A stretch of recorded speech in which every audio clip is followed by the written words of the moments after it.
Dangerous লাভার পর্ব ৪। বিছানায় ছুঁড়ে মারাতে ছোঁয়া হাতে বেশ ব্যথা পেল। কি হয়েছে, আমাকে কেন এখানে নিয়ে এলেন? আর দোহাকে কেন আনলেন না? প্লিজ আমাকে যেতে দিন, প্লিজ আমাকে ছেড়ে দিন। একদম চুপ, আর একটা কথাও বলবি না। মনে আছে ভালোবাসি বলে একটা সময় যা বলতি তাই বিশ্বাস করতাম, কিন্তু তুই তার কি মূল্য দিলি বল? পালাতে চেয়েছিস বারবার, কিন্তু তুই ভুলে গেছিলে এই রুদ্রের থেকে তুই পালাতে পারবি না। ছোঁয়া কান্না করেই যাচ্ছে। আমাকে বোকা ভাবিস তাই না? আজ দোহাকে আবার ছেড়ে দেই আর তুই সুযোগ বুঝে পালিয়ে যা। এই ভুল করিস না ছোঁয়া। আমি তোকে এতটাই ভালোবাসি যে, আর বললাম না। আমার পাগলামি আর দেখতে চাস না, খুব খারাপ হয়ে যাবে। ছোঁয়ার কান্না দেখে রুদ্র ছোঁয়ার চুলের মুঠি ধরে ছোঁয়ার মুখ উঁচু করে বলতে লাগলো, কেন ছোঁয়া, কেন? আমাকে কি একটুও ভালোবাসা যায় না? তোমার একটু ভালোবাসা পাওয়ার জন্য এত ছটফট করি। আপনি একটা খুনি, আর একটা খুনিকে ভালোবাসার থেকে ভালো আমি মরেই যাব। আমার বাবাকে কেড়ে নিয়েছেন আপনি, আমাকে অপবিত্র করেছেন আপনি। কাঁদতে কাঁদতে বলল ছোঁয়া। রুদ্র নিজেকে আর কন্ট্রোল করতে পারল না, ছোঁয়াকে অনেক জোরে ধাক্কা দিয়ে ফেলে দিল, আর খাটের কোণের সাথে লেগে ছোঁয়ার কপাল কেটে গেল। ছোঁয়া অনেক দুর্বল, কিছুদিন যাবৎ তার ওপর দিয়ে ঝড় বয়ে যাচ্ছে। ছোঁয়ার মাথা ঘুরতে লাগলো আর একটা সময় অজ্ঞান হয়ে গেল ছোঁয়া। এতক্ষণে যেন রুদ্রের ঘোর কাটল। ছোঁয়া কি হলো? জান, আমাকে মাফ করে দাও। আমি রাগের মাথায় এটা কি করলাম? জান কথা বলো। রুদ্র বিছানা থেকে নেমে মেডিসিন বক্স এনে ছোঁয়ার মাথায় ব্যান্ডেজ করে দিল। তারপর ডাক্তারকে ফোন দিল।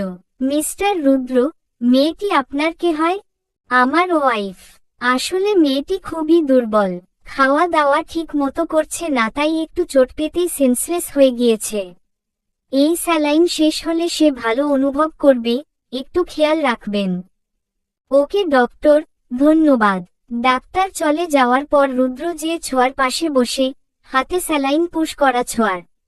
আর রুদ্র বসে বসে ছোঁয়াকে দেখতে থাকে, আর আগের দিনগুলার কথা ভাবতে থাকে। সেদিন বাসায় যেয়ে রুদ্র শুধু ছোঁয়ার কথায় ভাবছিল, তার ইচ্ছা করছিল ছোঁয়ার সামনে যে অধিকার খাটিয়ে বলতে, তুমি আমার বউ, আমার সাথেই তোমাকে যেতে হবে। কিন্তু না, সে সেটা করতে পারবে না। উফ, কেন আমি আগে ছোঁয়াকে এমন ভাবে দেখলাম না? দেখলে হয়তো আজ ছোঁয়া আর আমি একসাথে হতাম। এসব ভাবছে রুদ্র। এর মাঝেই এলো রোদেলার ফোন। হ্যালো ভাইয়া। হুম বল, তোর জন্য একটা ভালো খবর আছে। কি? ছোঁয়া আপুর এফবি আইডি। সত্যি? তাড়াতাড়ি দে। না, এভাবে হবে না, আগে বল আমাকে কি দিবি। তুই যা চাইবি। ওকে ভাইয়া, সময় হলে চেয়ে নিব। আচ্ছা আমার লক্ষ্মী বোন, প্লিজ ভাইকে ভাবির আইডিটা তাড়াতাড়ি দাও। তারপর রোদেলা ছোঁয়া এফবি আইডি দিল রুদ্রকে। রুদ্র ছোঁয়ার এফবি পিক গুলো দেখছে, ছোঁয়ার শাড়ি পরা কিছু ছবি। আর রুদ্র খেয়াল করল ছোঁয়ার চুলও অনেক লম্বা। রুদ্র বারবার ছোঁয়ার ছবিগুলো জুম করে দেখতে লাগল। ছোঁয়ার ছবিগুলো থেকে যেন চোখ ফেরাতে ইচ্ছাই করছে না তার। রুদ্র খাতা আর কলম নিয়ে বসল। এর আগে কারো জন্য কবিতা লেখেনি রুদ্র। কবিতা তো দূরের কথা, ভালো লাগাও অনুভব করেনি। সেই ছোট বয়স থেকে সে নিজের সাথে লড়াই করে যাচ্ছে, কিন্তু আজ যখন সে বেঁচে থাকার মানে খুঁজে পেয়েছে, তখন যেন তার ইচ্ছা করছে তার প্রিয় মানুষটার জন্য হাজারো কবিতা, হাজারো কাব্য রচনা করা তার জন্য কোনো ব্যাপারই না। তাই একটা কবিতা লিখেই ফেলল রুদ্র। যদি কোনো গল্প লেখি, ওগো তোমায় নিয়ে সখী, এসো আমার চিলেকোঠায়, শুনাই এ আবৃত্তি। তুমি মন্ত্র তালে শোনো, ওগো আমার বীণার বাণী। ওগো, তোমার কাছেই আছি, যেন সন্ধ্যা সাজে সাজি। যে রুদ্রে জীবনে এত দিন ছিল না, আজ সে খুঁজে পেয়েছে জীবনের ছন্দ। সে কি পারবে ছোঁয়ার ভালোবাসা আদায় করতে? এদিকে ছোঁয়া ভাবছে, আজ শুধু শুধু না বুঝে লোকটাকে ওভাবে বলা ঠিক হয়নি। পরে যে সরি বলবো, লোকটাকে আর খুঁজেই পেলাম না। উফ আল্লাহ, লোকটাকে যেন সরি বলার জন্য খুঁজে পাই। এই ছোঁয়া, খেতে আয় মা। আসছি আম্মু। দোহা কি করে? কি আর করবে, আমার রুমে বসে ড্রয়িং করছে। ওহ আচ্ছা আম্মু, যাও, আমি দোহাকে নিয়ে আসছি। কি করে আমার আপুটা? আপু তুমি দেখো আমি আমাদের সবার ছবি আঁকছি, এটা আম্মু, এটা তুমি, এটা আব্বু, এটা আপু, আর এটা আমি। দোহার ড্রয়িং দেখে ছোঁয়ার চোখ ভিজে উঠল। কারণ দোহা যেই ছবি এঁকেছে তা কখনোই হয়তো আর সত্যি হবে না। তারপরও নিজেকে সামলে বলল ছোঁয়া, আমার আপুটা তো খুব সুন্দর ড্রয়িং করে, আমি তো জানতামই না, আমাকে শিখাবা? না আপু আমি এখন অনেক ব্যস্ত, তোমাকে পরে শেখাবো। দোহার কথা শুনে ছোঁয়া হেসে দিল। আচ্ছা আপনি যখন ফ্রি হবেন তখন শেখালেই হবে, এখন একটু সময় করে খেতে চলুন ম্যাম।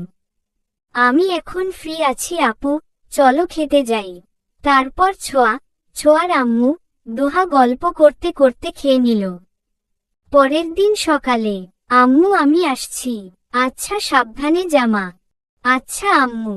ছোঁয়া রাস্তা দিয়ে হাঁটছে, আজকে মনে হয় আজকের ক্লাসটা মিস করবে ছোঁয়া। ভাবতে ভাবতেই মেজাজটা গরম হয়ে যাচ্ছে, আজ ক্লাসে এক্সামের নোটসগুলো বুঝে না নিলে কেউ ঠেকাতে পারবে না। নাচানাচি সব লাটে উঠবে। এর মাঝেই বাইক নিয়ে যাচ্ছে একটা লোক, মাথায় হেলমেট পরা। ছোঁয়া ভাবছে থামাবে কি থামাবে না, লিফট চাইলে কেমন হয়। আরে ধুর, ভাবাভাবির সময় নেই, তাই ছোঁয়া হাত দিয়ে ইশারা করে থামাতে বলল।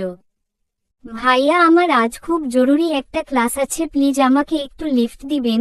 বেশি দূর না, সামনেই বাট, হেঁটে গেলে ক্লাসে দেরি হবে আর যাওয়ার জন্য কিছু পাচ্ছিও না। একটানে কথাগুলো বলল ছোঁয়া। আর বাইকে থাকা লোকটি তাকিয়ে আছে ছোঁয়ার দিকে, কারণ লোকটি মেঘ না চাইতেন যে জল পেয়ে গেল। কারণ ছোঁয়াকে দেখার জন্যই বাসা থেকে সকাল সকাল বের হয়েছিল। ভাবছেন তো লোকটিকে? লোকটি ছোঁয়াকে ইশারা করল ওঠার জন্য, আর ছোঁয়া তাড়াতাড়ি উঠে পড়ল, কিন্তু বসল মাঝে ব্যাগ দিয়ে। বাইকটা ব্রেক করতেই ছোঁয়ার হাত অজান্তেই লোকটির ঘাড়ে রাখল। জানেন ভাইয়া, আমার সাথেই এমন হয়। দেখেছেন আজ যদি ক্লাসে না যাই কি হবে জানেন? ডাহা ফেল করব। ছোঁয়া কথা বলেই যাচ্ছে, আর ছোঁয়ার স্পর্শে কেউ যেন বারবার হারিয়ে যাচ্ছে। আর লুকিং গ্লাস দিয়ে ছোঁয়াকে বারবার দেখছে, কিন্তু সেদিকে খেয়াল নেই ছোঁয়ার। গাড়ি থামাতেই ছোঁয়া নেমে বলল, ধন্যবাদ ভাইয়া, আপনাকে অনেক বাঁচালেন আপনি। এই বলেই ছোঁয়া চলে যাচ্ছিল। এই ম্যাম, শুধু ধন্যবাদে কাজ হবে না। হঠাৎ কারো ডাকে আবার পেছনে ফিরল ছোঁয়া। পেছনে ফিরে যাকে দেখল তাকে দেখে ছোঁয়া পুরো অবাক। আপনি? হুম আমি। আগে বলবেন তো যে আপনি? আমাকে কথা বলার সুযোগ আপনি দিচ্ছিলেন, নিজেই বকবক করে যাচ্ছিলেন। সরি ভাইয়া। আরে সরি কেন, কালকের জন্য। আসলে আমি আপনাকে ভুল বুঝেছিলাম। আচমকা ব্যাপারটা ঘটেছিল, আমি বুঝতে পারিনি। ওকে সমস্যা নেই, শুধু শুধু সরি আর ধন্যবাদ তো আমি নেই না। তবে আমাকে কফি খাওয়াতে হবে। ওকে ভাইয়া, আজ কলেজ শেষে থাকবেন, আমি খাওয়াবো। এখন যাই, আমার দেরি হচ্ছে। আচ্ছা আমি কিন্তু থাকব। ওকে, বলেই ছোঁয়া ক্লাসে চলে গেল। ক্লাস শেষ করে ছোঁয়া দেখল রুদ্র বাইকের ওপরে হেলান দিয়ে দাঁড়িয়ে আছে। বাহ ভাইয়া, এক কাপ কফির জন্য এত রোদের ভেতরে দাঁড়িয়ে আছেন? হুম, কি করব বলো, কাল যা ঝাড়া ঝাড়লা, ভাবলাম এত সহজে তোমাকে ছাড়া যাবে না। ঠোঁট বাঁকিয়ে, আর লজ্জা দিবেন না ভাইয়া। তারপর ছোঁয়া আর রুদ্র একটা ক্যাফেতে গেল। ভাইয়া আপনার বাসায় কে কে আছে? মা, বাবা, ভাই, বোন সবাই আছে। আর তোমার? আম্মু, আমি, ছোট বোন। বাবা মারা গেছে, আসলে মারা গেছে বললে ভুল হবে, বাবাকে মেরে ফেলা হয়েছে। যাক সব কথা বাদ দিন। হুম, জানেন ভাইয়া, কাল আপনার সাথে ওভাবে কথা বলার পর খারাপ লাগছিল। আল্লাহর কাছে বলছিলাম আপনার সাথে যেন আবার দেখা হয়, মাফ যেন চাইতে পারি। আর দেখুন আল্লাহ আমার কথা শুনে নিল। ওহ তাই? আরে মাফ চাওয়া লাগবে না, আমি বুঝতে পেরেছি যে তুমি ঘাবড়ে গিয়েছিলে। হুম ভাইয়া, শুধু কফি খাওয়ালে কেমন হয়, তার সাথে কি খাবেন বলুন? তুমি খাওয়াবা, তাই তুমি ডিসাইড করো। ওকে। তারপর ছোঁয়া 2 কাপ কফি আর 2টো চিলি চিকেন আনতে বলল। ছোঁয়া কথা বলেই যাচ্ছে আর রুদ্র শুধু ছোঁয়াকেই দেখছে। তার কথা বলা, তার হাসি যেন রুদ্রকে পাগল করে দিচ্ছে। এরই মাঝে ওয়েটার খাবার দিয়ে গেল, ছোঁয়া আর রুদ্র খেতে শুরু করল। ছোঁয়া বেশ খেয়ে যাচ্ছে, কিন্তু রুদ্র একটু খেতেই জোরে জোরে কাশি শুরু করল। কারণ রুদ্র একদম ঝাল খেতে পারে না। একি ভাইয়া, কি হলো? রুদ্র কাশির জন্য কথা বলতে পারছে না। ছোঁয়া চেয়ার থেকে উঠে রুদ্রের পিঠে হাত বোলাতে বোলাতে পানির গ্লাস মুখে ধরল। রুদ্র একটু পানি খেল, কিন্তু এখন যেন আর রুদ্রের তেমন খারাপ লাগছে না, কারণ ছোঁয়া তার অনেক কাছে। বরং আজ ঝালটাকেও যেন মিষ্টি লাগছে, কারণ এই ঝালের জন্যই ছোঁয়া তার এত কাছে এলো আজ। বর্তমান সকালের রোদ ছোঁয়ার চোখে পড়তেই ঘুম ভাঙল ছোঁয়ার। পাশেই বিছানার সাথে হেলান দিয়ে শুয়ে আছে রুদ্র, আর ছোঁয়া তাকিয়ে আছে রুদ্রের দিকে।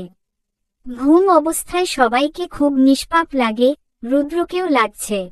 ছোঁয়া কিছুক্ষণ রুদ্রের দিকে তাকিয়ে রইল, হঠাৎ রুদ্রেরও ঘুম ভাঙল। জান, তোমার জ্ঞান ফিরেছি, তুমি ঠিক আছো? কালকের কথা মনে পড়তেই ছোঁয়ার আবার রাগ উঠে গেল। ছোঁয়া রেগে বলল, মরে গেলেই ভালো হতো, আপনার মতো খুনির হাত থেকে রেহাই পেতাম। এই বলে ছোঁয়া উঠতে যাবে তখনও স্যালাইনের তারে বাঁধল ছোঁয়ার হাত। ছোঁয়া স্যালাইন খোলার চেষ্টা করছে, তা দেখে রুদ্র খুলে দিল। চলো, আমি ধরে নিয়ে যাচ্ছি। লাগবে না, আমি পারবো। জেদ করো না ছোঁয়া। ছোঁয়া রুদ্রকে ধাক্কা দিল, টাল সামলাতে না পেরে ছোঁয়ার শাড়ির সাথেই পেঁচিয়ে রুদ্র ছোঁয়ার ওপরে পড়ে গেল। রুদ্র তাকিয়ে আছে ছোঁয়ার দিকে, আর ছোঁয়া উঠতে চেষ্টা করছে। ছোঁয়া যত উঠতে চাইছে রুদ্র তত চেপে ধরছে। হঠাৎ ছোঁয়া রুদ্রের হাত তার পেটে অনুভব করল, আর রুদ্র ছোঁয়ার ঘাড়ে নাক ঘষতে লাগল। চলবে।